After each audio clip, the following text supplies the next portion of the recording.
Aprenda a usar o futuro em inglês sem mistério. Pessoal, nesse vídeo eu gostaria de falar com vocês um pouco acerca do futuro, porque é um assunto que eu tô vendo com os meus alunos e eu vejo que é objeto de bastante dúvida. Então eu resolvi trazê-lo aqui para o canal como forma de fazer uma extensão das minhas aulas. Também, caso os meus alunos queiram consultar esse conteúdo, vai ser um ótimo complemento ao que a gente tem visto durante as aulas. E para vocês vai ser uma ótima maneira de estudar também, caso vocês estejam fazendo algum curso de inglês aqui, vai ser um ótimo complemento. Bom, pessoal, a gente tem duas maneiras de usar o futuro em inglês. Na verdade, a gente tem várias maneiras de falar sobre o futuro em inglês, mas a gente tem duas maneiras que são as mais conhecidas. E a gente faz isso através de dois verbos, o will e going to. Esses verbos, pessoal, apesar de ambos terem um sentido de futuro, eles vão ter regras diferentes e, portanto, a gente vai usá-los em contextos um pouco diferentes também. Vou começar falando com vocês acerca do will. Considerações importantes para serem ditas acerca desse verbo. O will é o que a gente considera um modal verb. Isso significa, pessoal, que o will não sofre conjugação, ou seja, independentemente do pronome que a gente for usar, o will permanece sempre sendo o will. Então eu poderia dizer, I'll make breakfast for us. Vou fazer um café pra gente. I'll help you. She will probably pass the test. You will come to my party. Enfim, pessoal, aqui eu estou usando alguns pronomes diferentes para vocês verem que o will permanece sempre igual, independentemente do pronome que a gente está usando. Uma outra regrinha, pessoal, que os modal verbs seguem é que quando a gente tem um modal verb, a gente pode usar verbos depois do modal verb, não tem problema algum, mas a gente não pode ter nada entre o verbo e o modal verb. Por que eu estou dizendo isso, pessoal? Porque em inglês é muito comum quando a gente tem um verbo e a gente quer colocar outro verbo logo após, que a gente tenha o to entre esses dois verbos, para deixar o verbo de uma maneira infinitiva. Porém, a gente tem dois tipos de infinitivo. A gente tem um infinitivo com o to e a gente tem um infinitivo sem o to. E quando a gente tem um modal verb e a gente quiser colocar um outro verbo depois desse modal verb, a gente tem que colocar esse verbo sem o to. Ou seja, a gente pode colocar, aliás, a gente tem que colocar o verbo no infinitivo, mas uma coisa que a gente vai chamar de bare infinitive, o que seria, na verdade, o infinitivo sem o to. Uma outra coisa que acontece, pessoal, quando a gente tem um modal verb, caso a gente queira transformar a nossa frase em uma frase interrogativa, a gente só precisa pegar o nosso modal verb e colocá-lo no início da frase. Então, por exemplo, numa frase positiva, you will come to my party. Numa frase interrogativa, we will come to my party. She will pass the exam. Will she pass the exam? He will finish on time. Will he finish on time? Então, pessoal, como vocês podem ver, em todos os exemplos que eu dei para vocês, o mesmo padrão vai ser repetido, porque em todos os exemplos eu estou usando o will, portanto, a mesma regra vai ser aplicada. Em perguntas, a gente pega o will e a gente coloca no início da frase. Agora, pessoal, quando a gente quiser transformar frases que têm o will em frases negativas, o will vai acabar se transformando em won't. Ou o will pode se transformar também em will not. Então, a gente tem essas duas variações, ou won't ou will not.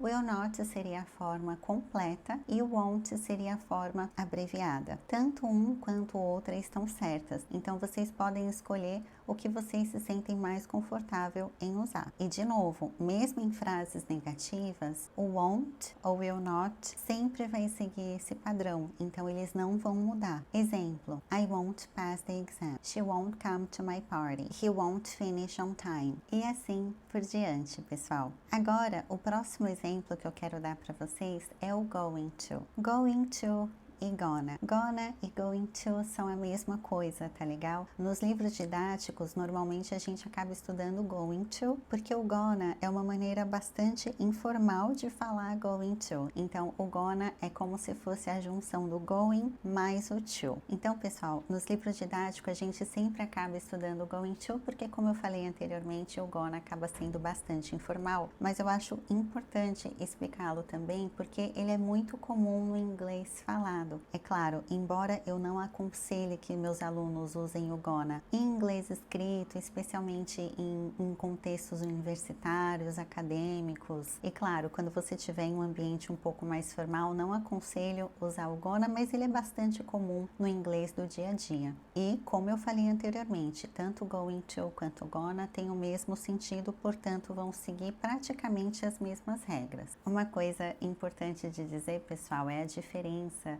do going to e do will. Eu vou me referir going to, quero que vocês saibam que quando eu falar going to, eu também estou incluindo o gonna nessa explicação, tá legal? Então, pessoal, uma coisa importante de falar sobre a diferença dos dois é que normalmente a gente vai usar o going to quando a gente tem um plano e o will a gente vai usar quando a gente toma decisões mais inesperadas, decisões mais rápidas, digamos assim. Se o meu lápis cair aqui agora, eu posso dizer I will get it, eu vou pegá-lo. Por quê? Porque foi uma coisa inesperada que aconteceu nesse momento. E o going to muitas vezes é usado quando a gente já tem um planejamento futuro acerca daquilo. Por exemplo, I'm going to have 5 classes tomorrow. Eu vou ter 5 aulas amanhã. Então aqui eu já sei qual vai ser o planejamento do meu dia de amanhã. É claro que na fala as coisas acontecem de uma maneira muito mais espontânea e se a gente fica pensando muito antes de falar, a gente acaba ficando travado. Então o que eu aconselho é, use a forma que vier primeiro na sua cabeça. É melhor você usar um futuro, mesmo que ele não seja a melhor opção, mas é melhor que você use qualquer futuro que venha na sua cabeça do que você fique travado. Com o tempo você vai conseguir lapidar melhor as suas decisões.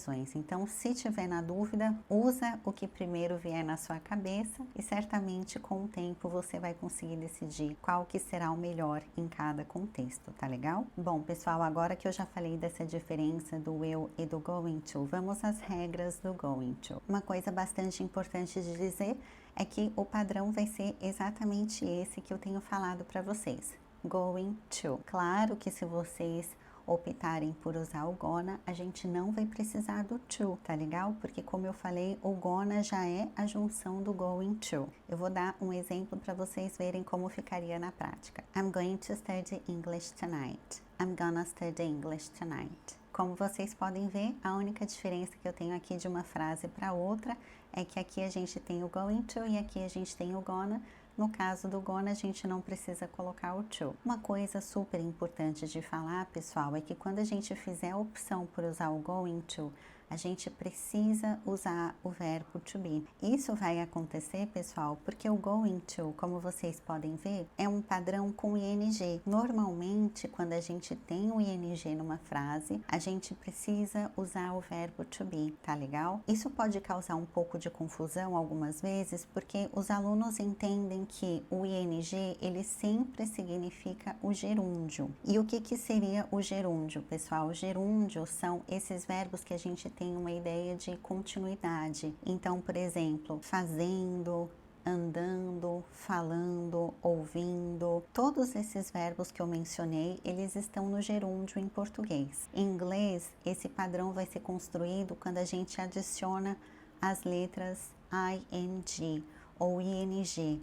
Então, walking, talking, listening, eating e assim por diante. Mas, pessoal, não necessariamente quando a gente tem um ing no inglês, significa que esse verbo está no gerúndio. Muitas vezes a gente tem o ing num verbo ou em uma palavra, e isso não significa que aquela palavra está no gerúndio, tá legal? O ing, ele tem outras funções no inglês também. E isso vai acontecer quando a gente está falando em termos de going to.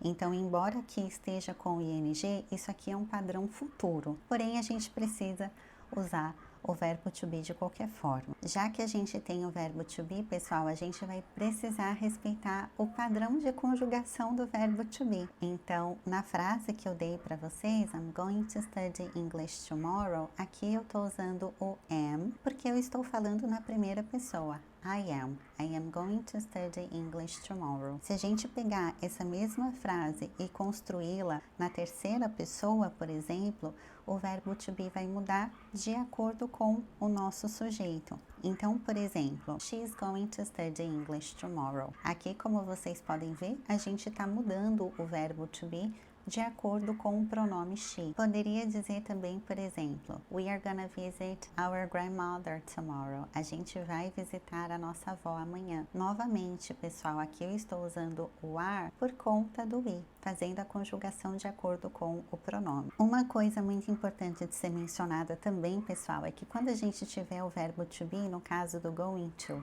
a gente vai seguir as regras do verbo to be. Ou seja, caso a gente precise transformar as frases em negativas ou caso a gente precise transformar as frases em perguntas, a gente vai seguir as regras do verbo to be. E quais são elas? Bom, eu já tenho um vídeo aqui no canal falando sobre a importância do verbo to be, falando sobre todas as regras que ele tem. Eu vou deixar o vídeo linkado aqui embaixo nos cards, caso vocês tenham interesse. Inclusive, caso vocês estejam gostando desse vídeo, eu peço por favor que vocês deixem um like aí de vocês. E caso vocês queiram conhecer um pouquinho mais do meu trabalho, eu vou deixar um link aqui embaixo também, no qual vocês podem se inscrever para conseguir ver as minhas aulas gratuitas, enfim. Bom, pessoal, como eu ia dizendo, a gente vai precisar seguir as regras do verbo to be. Quais são as regras do verbo to be? O verbo to be é um verbo soberano em inglês, o que significa que ele é um verbo que não requer auxiliar nenhum quando a gente vai transformar frases em negativas ou em perguntas. Isso não é verdade para a maioria dos verbos, então esse é um padrão que o verbo to be vai seguir